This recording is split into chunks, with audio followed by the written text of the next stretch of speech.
So here in Iceland, the air is cold. It's very cold. So it's we have in the northern hemisphere of the world, we have many chess players, for example. So we have this the cold air that helps you concentrate, think. It has to do with clarity. In other respects, Iceland is a very young country in a way, and it's very volatile. It's eruptions. And I think, and I believe that there's a study that has shown that people who live in volcanic parts of the world are more spiritual often. You mean like geologically more active? Yeah. Yes, I meant that, yes.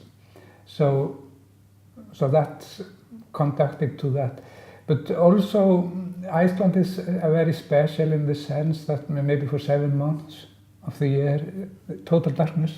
Mm. And then you have 3 months, 2 months normal, and then you have 3 months that's bright all day. You're downtown in 3 o'clock in the night and the sun is shining, you know.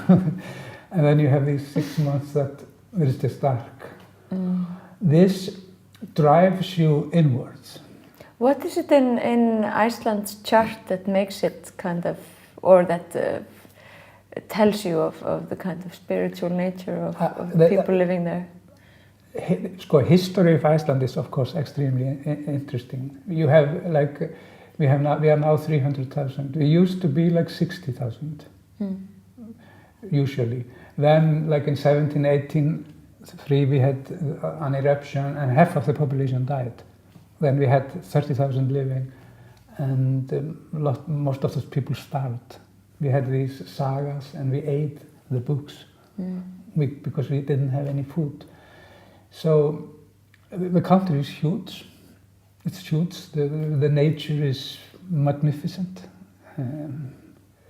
The waterfalls, the eruptions. We have these northern lights.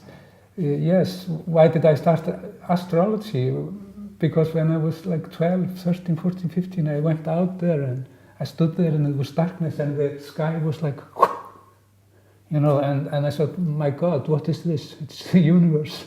And I thought, you know, I want to understand this. So maybe that's it. So I'm like, in a way, a typical, and no, not typical Icelander, but many people are like that. We live in this country. One thing that I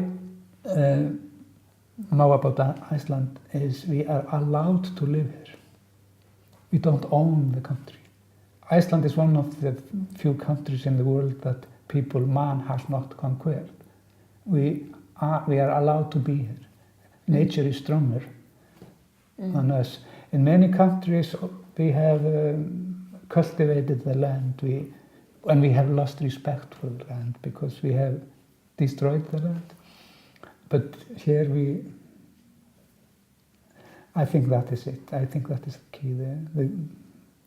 You feel the nature, the strength of the nature. Nature is so strong. It's stronger, it's bigger. So you feel awe, you know, and you feel God.